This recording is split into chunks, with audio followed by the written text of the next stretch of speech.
Breaking tonight, 5 days to the final debate, and Donald Trump trading fire with his accusers after two more women come forward with bombshell allegations. Welcome to the Kelly File, everyone. I'm Megyn Kelly. Kristen Anderson and Summer Zervos are the latest to join a growing chorus of women who have gone public after Donald Trump denied ever making unwanted advances on women. Each of the two told her story today, with Anderson talking to the Washington Post about an experience she claimed she had with Mr. Trump at a popular nightclub in the early 90s. The person on my right, who unbeknownst to me at that time was Donald Trump, put their hand up my skirt. He did touch my vagina through my underwear. Absolutely. And as I pushed the hand away and I got up and I turned around and I see these eyebrows, very distinct eyebrows of Donald Trump. And I got up and I moved and I continued to talk with my friends. And they said, "Oh, that's Donald Trump." I was like, "Ew, he's gross. He just put his hand up my skirt. That's not okay." And we all sort of brushed it off and moved on. The story from Summer Zervos, which came out today, is more recent. It involved an alleged 2007 meetup with Mr. Trump. She described it at length during a press conference alongside attorney Gloria Allred earlier today. Here is some of what she said. I met Mr. Trump when I was a candidate on The Apprentice in season 5. I had the utmost admiration for Mr. Trump, and even after I was fired, I continued to see him as a possible mentor and potential employer. In 2007, I was going to be in New York for a social obligation. I contacted Mr. Trump's office to see if he was available for lunch. I was informed that he could not have lunch, but that he would like to meet me with him in his office. When I arrived, he kissed me on the lips. I was surprised, but felt that perhaps it was just his form of greeting. We sat and spoke. He was extremely complimentary. He said he would love to have me work for him. Mr. Trump said he would be coming to Los Angeles soon, and he would contact me. He then called again days later to let me know that he was coming to Los Angeles. He again called me after he had just landed in Los Angeles. He asked me to meet him that evening at the Beverly Hills Hotel and asked me where I would like to have dinner. When I arrived, his security guard greeted me at the hotel. He walked with me to greet Mr. Trump. I assumed we were going to a restaurant in the hotel. Instead, I was taken to a bungalow. The security guard opened the door, and I went in. I was standing in the entryway. To my left was a bedroom, and I saw Mr. Trump's clothes on the bed. I did not see him, but he greeted me with hello in a sing-song voice. It sounded like, "Hello." I waited for about 15 minutes until Mr. Trump emerged. He had his suit on. I stood up, and he came to me and started kissing me open-mouthed as he was pulling me towards him. I walked away and I sat down in a chair. He was on a love seat across from me, and I made an attempt at conversation. He then asked me to sit next to him. I complied. He then grabbed my shoulder and began kissing me again very aggressively and placed his hand on my breast. I pulled back and walked to another part of the room. He then walked up, grabbed my hand, and walked me into the bedroom. I walked out. He then turned me around and said, "Let's lay down and watch some telly-telly." He put me in an embrace, and I tried to push him away. I pushed his chest to put space between us, and I said, "Come on, man, get real." He repeated my words back to me, "Get real," as he began thrusting his genitals.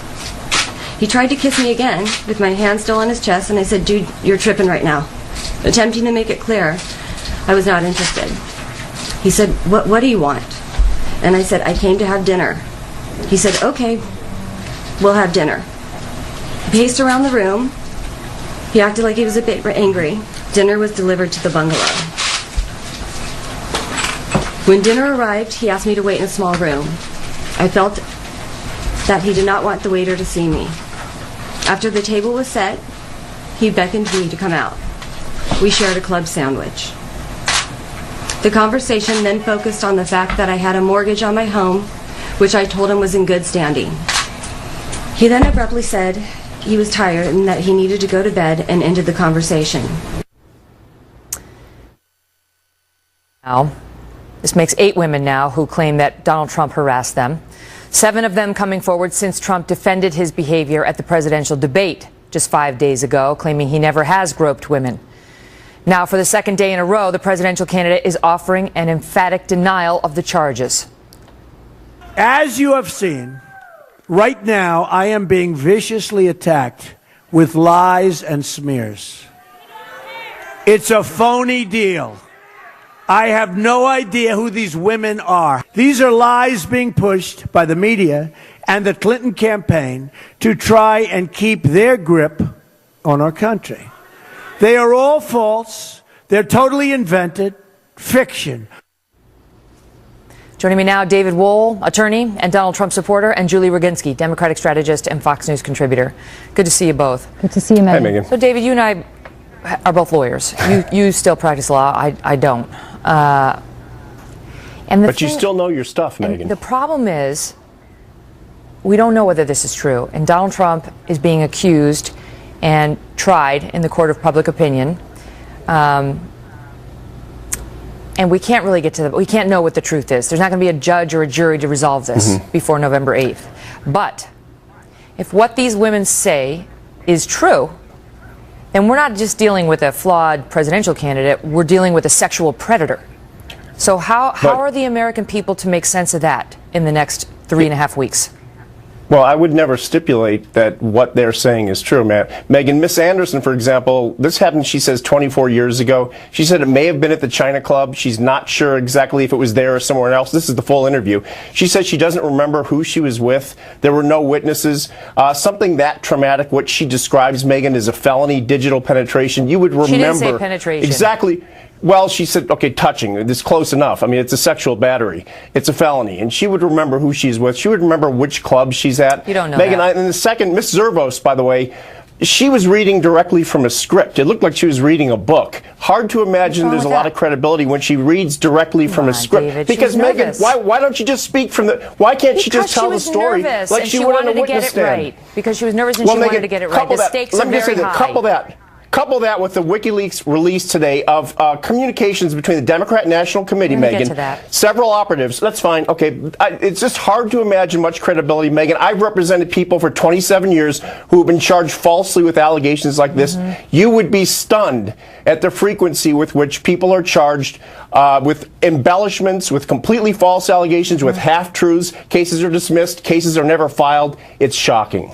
That is true. Julie, what he just said is true. I mean, women do make false claims. and we've seen that over and over again. We look at the Duke rape case, right? And look at the thing, what happened on UVA. I mean, and they can go a lot further than these women have gone in the claims.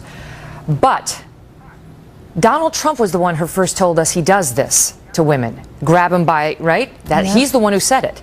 And just kiss them without even asking. And now one by one, these women have come forward from decades ago. I mean, every decade is covered of his adulthood, saying, me too, me too, me too, in great detail. And if this is an orchestrated smear, it's one hell of an orchestrated smear. Well, yes, and let's put aside the fact that this may or may not be true, and Donald Trump deserves the presumption of innocence. What was most startling to me is not that these women are coming out now, because let us even assume that this is some orchestrated smear, which is hard to believe, but let's stipulate that it is. What was interesting to me is Donald Trump's reaction today to these allegations. Essentially, he was saying some of these women are not hot enough. Can we have that sound? Let's play it for the audience so they know what we're talking about. Take a look. You take a look. Look at her words. You tell me what you think. I don't think so. When you looked at that horrible woman last night, you said, I don't think so. I don't think so. I was sitting with him on an airplane, and he went after me on the plane. Yeah, I'm going to go after her. Believe me, she would not be my first choice, that I can tell you. Go ahead, Julie.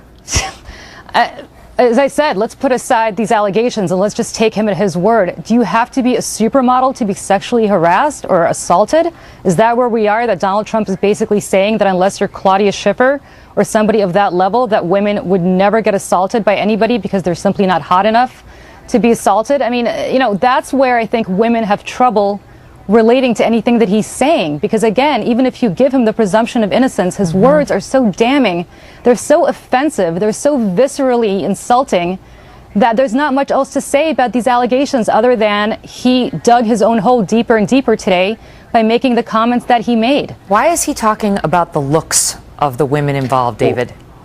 Well, when you hit Mr. Trump with a lie, with a slanderous, libelous allegation like this woman did, and that's his position, then he's going to hit back twice as hard, Megan, and he doesn't hold back. By calling you ugly? That's the way he's going to handle it? You know what? Compare what she said about what he did to what he said to her. There's no real comparison. Yes, it was kind of a teenage remark. I'd say I wouldn't counsel him to talk like that, but that's the way he is. He will hit you back twice as hard when you hit him with a non-truth, with an untruthful allegation, which that's his position. And so, let me just ask you, David, before we go. Does it give you any pause? I mean, because as I said at the top, we don't know which is true. One of these two things is true. Either he has been very unfairly accused, or he is a predator. Does it concern you at all that option 2 is still in play? No, because I've met him. I've know this man. I've talked to him. I've seen him interact with my children. He's a wonderful, good man, Megan. I wouldn't know the strain of. But everybody could have skeletons in the closet, Megan. I'm not buying it. Generally, the sexual predators don't do it to their guy friends. And the character of someone who does this is not Donald Trump's character. That's all there is to it. May I say something about this? I grew up in the 1980s with Dr. Cliff Huxtable, the beloved dad of all of America, and look where Bill Cosby is today with his allegations. So you knowing somebody and meeting them man to man is not exactly experience, is what you know. Secondly, let me just make another point. The other point I want to make is, listen, insulting a woman's looks, we're not 12 years old. I've been insulted, Megan, I'm sure you've been insulted. Insulting our looks is not something that's going to make us curl up in a ball and make us cry. If that's where he's coming back and hitting twice as hard, that's a damn bad defense, I have to say. I mean, what is that other than a schoolyard taunt that doesn't work on adult women? That's ridiculous. Listen, having said all that, you have to keep in mind that he has no time to defend himself. He's out there trying to run a presidential campaign and has been placed in an impossible situation. Who placed him there? Was it him and his own behavior? Megan, or somebody the good else? News is next. That is for the good news is on Wednesday, Megan. On Wednesday, Chris Wallace is going to be a legitimate debate moderator. I can't wait. Yeah, we're looking forward to it. Thank you both. Thanks. Thank you, Megan. A couple of days ago, in a fiery column on FoxNews.com, a young woman by the name of Ying Ma defended Donald Trump, declaring herself an unabashed fan of the Republican nominee. She wrote, quote, "Strangers and friends alike have wondered how a highly educated Chinese-American woman could possibly support a man widely condemned as racist, sexist, misogynistic, xenophobic, and Islamophobic. It's not that complicated, really. I like the candidate and what he stands for, and I reject the caricature propagated by the mainstream media and his opponents." With me now, Ying Ma, who is also deputy director of the Committee for American Sovereignty, a pro-Trump super PAC. Ying, good to see you. Thank you for being here tonight. Let's just start. Megan, great to be with you as well. Let's start there, right? Because I think a lot of women out there are saying, how could she be behind? How could any woman support him at this point when you see the number of women coming forward and accusing him? And we'll just start there and ask you that.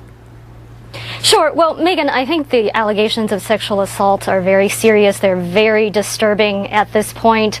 I know as much as you know, which is what we hear and see in the press. And Mr. Trump obviously has denied all charges categorically. So we simply don't know exactly what went on. Obviously, I don't deny that they are very disturbing allegations, but I support Donald Trump. And when I wrote that column, I listed all the reasons why I support him. They're very serious issues that this country faces. We've got a lot of challenges, and I believe he's the man who would be Explain the right that, person. yeah, because you wrote this sort of before the sexual assault allegations were coming out. Indeed, but there was still a lot of controversial stuff that he had done and said prior to that, and you still said this is not a deal breaker for me. Explain why. Sure. Well, let me start with all the controversial stuff that he said and done.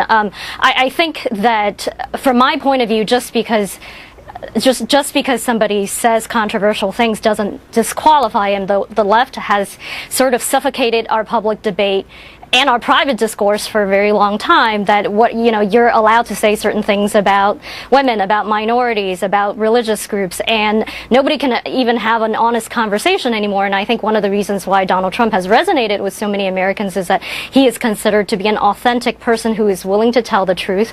A lot of times he says things that are very different from what other politicians would say, but the American people understand that he's speaking from the heart, and that's actually one of the reasons why he has tremendous appeal. And so one of the main reasons why I like him is that he is politically incorrect. Just because I'm a woman, just because I'm a minority, just because I'm an immigrant does not mean that I need the left to coddle me the way that it preaches.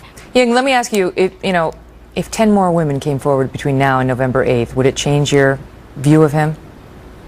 I think these are very serious allegations, Megan. I don't deny that at all. But let me also say that even though the media has covered this so much wall-to-wall coverage in the last few days, I don't remember CNN, NBC, ABC ever interviewing any of the victims who alleged that Bill Clinton assaulted them. I don't remember ABC interviewing Juanita Some Broderick. Have said today, I will say this, some have said that they asked and were refused. Right here on this program, we interviewed Kathleen Willey, and we have that. But Ying, what's the name of your book? Because it sounded very interesting. The name of my book is Chinese Girl in the Ghetto, and it talks about my family's journey from communist China to inner city Oakland, California. And pulling yourself up and relying on yourself to improve your life, which is a message that resonates with everybody. I got to run because we have a tight show tonight, but it's great to see you. Thank you so much. So we also have a new bombshell from Wikileaks tonight involving the Clinton campaign and its connection to some very ugly questions about President Obama, his faith, and his drug use. Have you heard about this? Plus new revelations and an alleged leak of debate questions. We'll dig into exactly how a copy of the question asked by Roland Martin ended up in the hands of Donna Brazile, who was advising the Democrats. Plus, Donald Trump today called out a Mexican billionaire, accusing him of orchestrating the media attacks against him. Chris Direwalt and Howie Kurtz are next on that. Don't go away. Reporters at the New York Times, they're not journalists. They're corporate lobbyists for Carlos Slim and for Hillary Clinton. We are not going to let it happen where they decide the outcome of our elections. Breaking tonight, new reaction as Donald Trump takes criticism of the media to be the victim of a conspiracy involving a Mexican billionaire, Hillary Clinton, and the New York Times. Watch. No paper is more corrupt than the failing New York Times. The largest shareholder in the Times is Carlos Slim. Now, Carlos Slim, as you know, comes from Mexico. He's given many millions of dollars to the Clintons and their initiatives. Reporters at the New York Times, they're not journalists. They're corporate lobbyists for Carlos Slim and for Hillary Clinton. We are not going to let it happen where they decide the outcome of our elections. And it's not just the New York Times feeling the heat. Crowds at some Trump rallies have begun yelling at reporters, even more so than normal. In fact, police in one city had to monitor the press motorcade after hearing chants like this. They are so dishonest.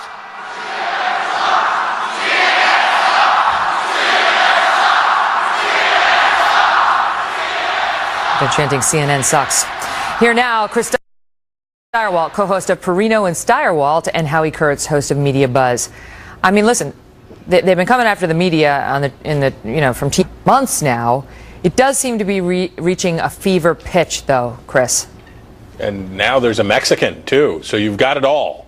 I don't know why you would need, if there was a conspiracy. Let's say there was a conspiracy that, as Trump says, bankers and a global elite and this Mexican billionaire and Clinton part of this cabal to defeat Donald Trump.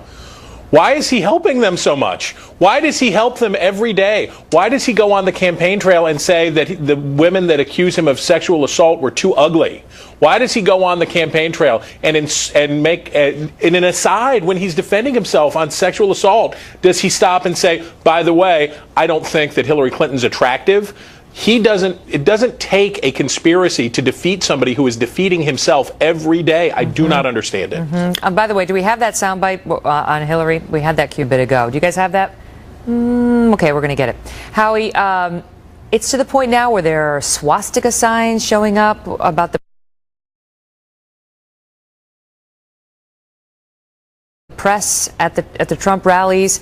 The Committee to Protect Journalists has condemned Trump now, saying, like, this is too far. There is I get it. Yeah, pay is important. Look, it is fair for Donald Trump to question whether this is media overkill. There is virtually no other campaign story right now. But there is zero evidence that Carlos Slim, because he owns a bunch of stock, has anything to do with the editorial decisions of the New York Times. There's zero evidence of coordination among the different news organizations interviewing these women on the record. Excuse me? That doesn't seem to matter anymore, right? I mean, this is the year you can say anything. Well, yeah, but I'm trying to provide a little bit of reality check here. And the fact is, these women, we don't know whether they're telling the truth or not, as you said earlier, but they're going on the record, they're risking their reputations. And for Trump to be denouncing this media as part of a smear campaign, what it does is it really pleases his base, but I don't see where it's adding any more votes to his column. Here's the soundbite that we were referencing earlier. Listen. I'm standing at my podium, and she walks in front of me, right? She walks in front of me, you know. And when she walked in front of me, believe me, I wasn't impressed. Nah, bro. I mean, it's constantly, Don't do it. constantly. Don't Remember, do it. He called Carly Fiorina That unattractive, face. and then he tried to fix it by saying she's beautiful, which is meanwhile it's like, just stop commenting on our looks. Just stop, like. Well, and the other thing is, it's not inexplicable how, whether you think the allegations are true, whether you think they're false, whether you think the media overdoes it, if you think the press is rigged, quit helping the rigged press. If that's really what you believe, that it's a conspiracy against you, stop helping. CNN is going wall to wall on the Trump allegations. I mean, they are going wall to wall. I mean, every single person is getting half an hour, uninterrupted, and it's a little discomforting. These women deserve to have their say, and this is a real story. I mean, this is a real story. But fact-checking it in 12 hours' time has posed some challenges. Let's move on. Howie, I defended Donna Brazile. I defended CNN, saying I cannot imagine CNN ever sharing a debate question, a town hall question, with the candidate prior to a debate.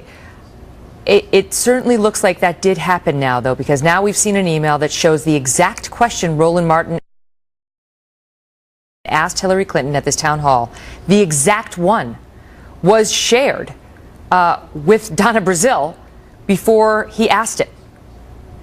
Donna Brazile told me she was flabbergasted by this allegation, but she couldn't explain why in her own email to the Clinton campaign she said, I sometimes get the questions in advance. CNN didn't give her the questions, it turns out. Roland Martin, whose TV One was partnering in this town hall, obviously did give this to CNN. Even CNN isn't defending this anymore. CNN anchor Jake Tapper says that this is horrifying and unethical, and it looks bad for everyone. And it really underscores the risk of having, as one of your premier contributors, somebody who was also the number 2 official in the Democratic Party. And so to do that and give the questions in advance, I think clearly is a stain on CNN, which, would never want this to happen. Well, here's Jake Tapper to your point. Listen.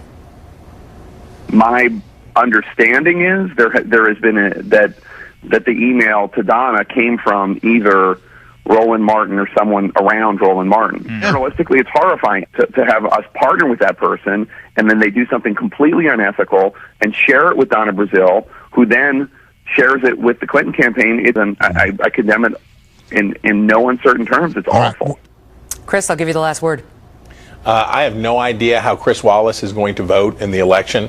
I have no idea. I've known you for years, Counselor. I have no idea how you're going to vote in the election. I don't know how Bret Baier votes in the election. That's why it's good to have journalists and not partisans running debates and acting as the interlocutors when you have these events. And think about that. Even on the Republican side this year, the RNC tried to force news organizations to allow Republican pundits to join the debate teams. Fox News said no.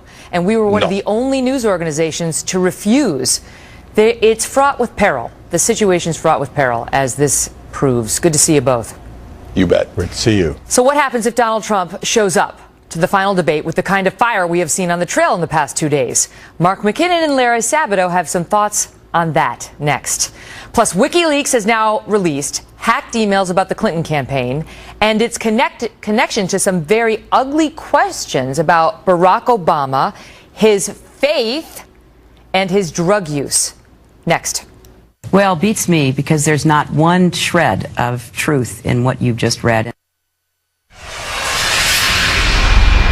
Campaign has now had to deal with more than a week of embarrassing daily revelations thanks to WikiLeaks. Today saw several more, including a 2008 email about possible ways to attack then-Senator Barack Obama, including Senator Obama's past drug use and his late father's Muslim faith. Here's the exact wording of some of the topics, including, quote, Obama's, note the emphasis on pronunciation, father was a Muslim, and Obama grew up among Muslims in the world's most populous Islamic country. Here they're considering whether he'd be hit on this. And, quote, Obama described his former use of cocaine as using, quote, a little blow.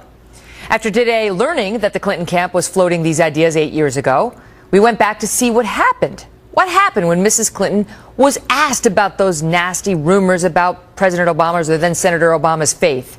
Here she is on Meet the Press. We've already seen Clinton surrogates trying to implant the false idea that Mr. Obama might be a Muslim and perhaps a drug dealer to boot. What is this all about? Well, beats me, because there's not one shred of truth in what you've just read, and I regret that, because obviously a lot of people have been given information or an impression that is absolutely false. Oh, wherever could they have gotten that impression from? Joining me now, Carl Higbie, a former Navy SEAL and spokesman for the Great America PAC, and Richard Fowler, a Fox News contributor and senior fellow with the New Leaders Council. Wow. I can't Surprise. Where, Carl? Where could they have gotten the impression that he might be Muslim or might be a drug dealer? Yeah. Oh, wait. Paul Begala's already testing it.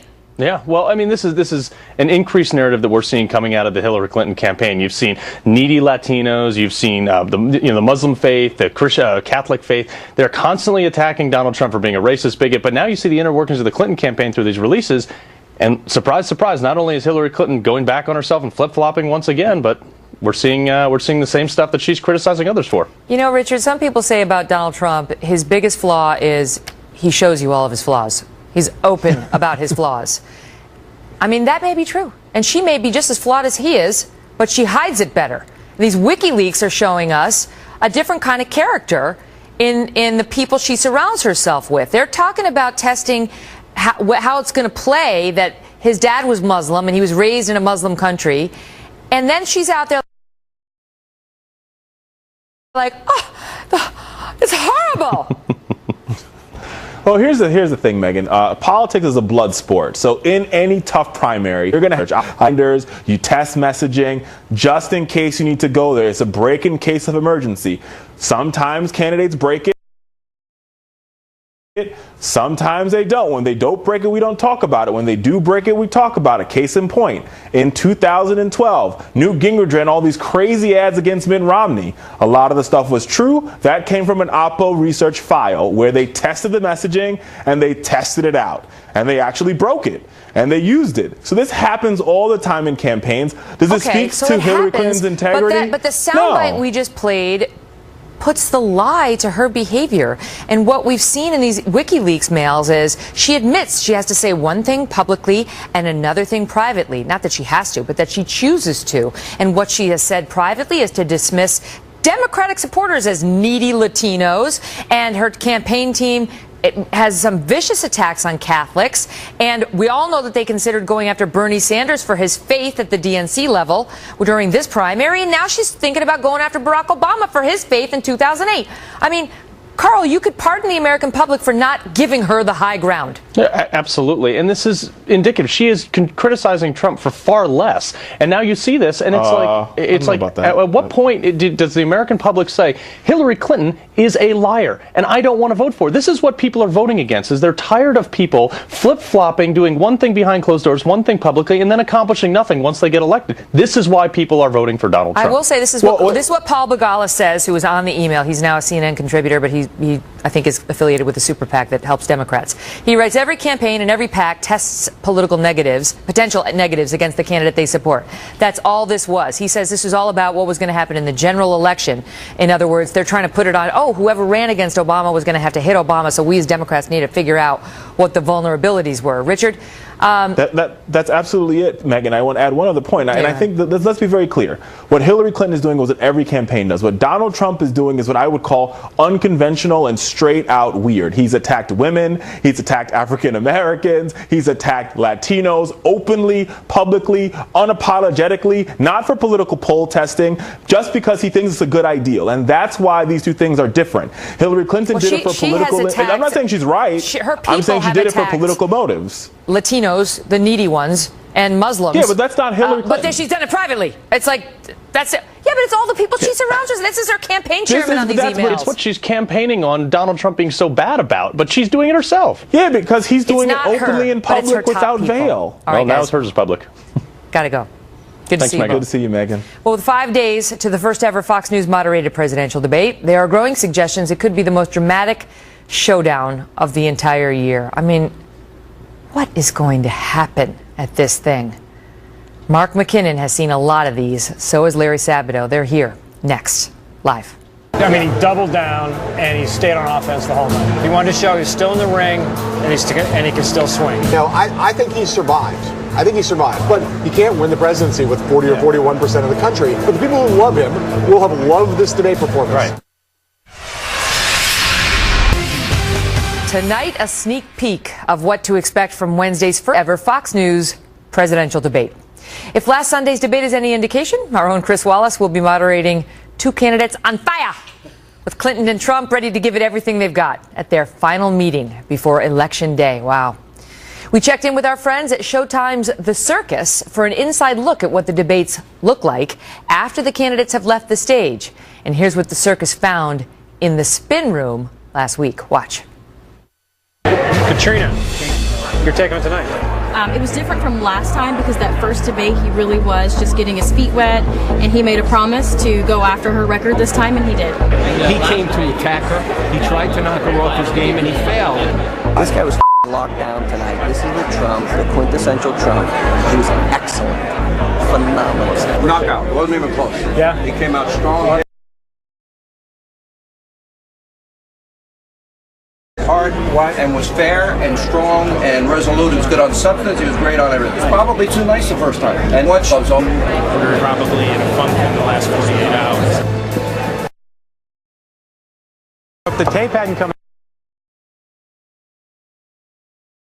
bad, good moments, much more preparation, I think he probably would have left here with some momentum. But and he can still swing. No, I think he survived. I think he survived. But he can't win the presidency with 40 or 41% of the country. But the people who love him will have loved this debate performance. Right. But did it gain him a single vote? Joining me now, the creator and host of that show, The Circus, Mark McKinnon. He served as chief media advisor to President George W. Bush, and the director of UVA's Center for Politics, Dr. Larry Sabato. Great to see you both. So, Mark, it's always so riveting to see those clips. I mean, do you think the tape just wiped out everything we saw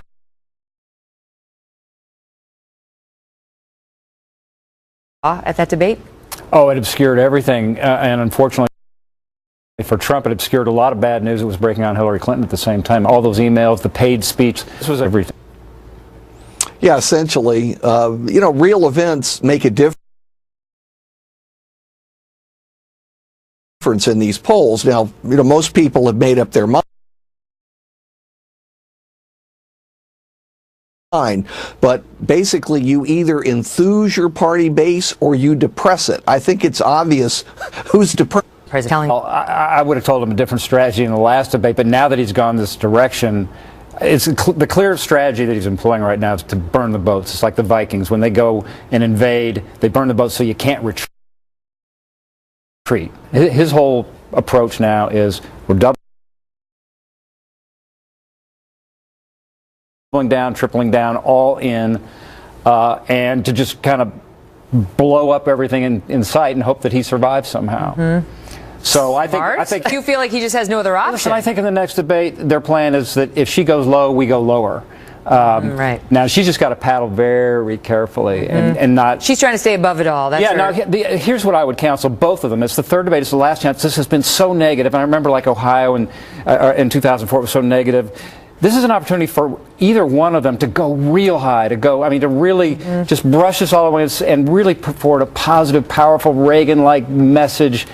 You're so cute. You thought 2004 was negative. Isn't he adorable? He's adorbs. Larry, the polling shows that whoever Trump appealed to at that last debate, it was not that core group of women to whom he needs to appeal if he wants to improve his numbers before November 8th. The women are just not with him. Women aren't with him. A surprising number of suburban Republicans are holding out. millennials, he's dead last, really, when you look at Clinton and Gary Johnson. He's got a lot of work to do just about everywhere, and every time I look at the polling averages, Clinton is moving up a fraction of a point, and it adds up over time with 24 days to go. But what do you make of all the, I mean, the Trump crowd sizes are amazing. They are huge, and she's got like 4 people at hers. Well, if you're asking me about crowd sizes, yeah, I could give you plenty of anecdotes of losing candidates who told me they were going to win because despite the polls, they had enormous crowds. That includes everybody from George McGovern in 1972 to Mitt Romney in 2012. Crowd peeped here. We're talking about an electorate of 135 million, Megan. 135 million. Suddenly, those crowds don't seem very large, do they? I remember seeing it with Mitt Romney, too. It was just amazing. What she lacks in enthusiasm. She's got a big ground game, investing a lot in the state turnout operations. And in the last FEC report, Donald Trump had spent, I think, $400,000 in statewide turnout operations and $1.8 million on hats. So we're going to test the hat strategy here. Wow.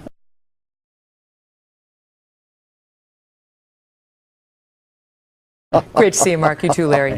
Thank you. Up Thanks, next, if you'll permit me, a personal moment.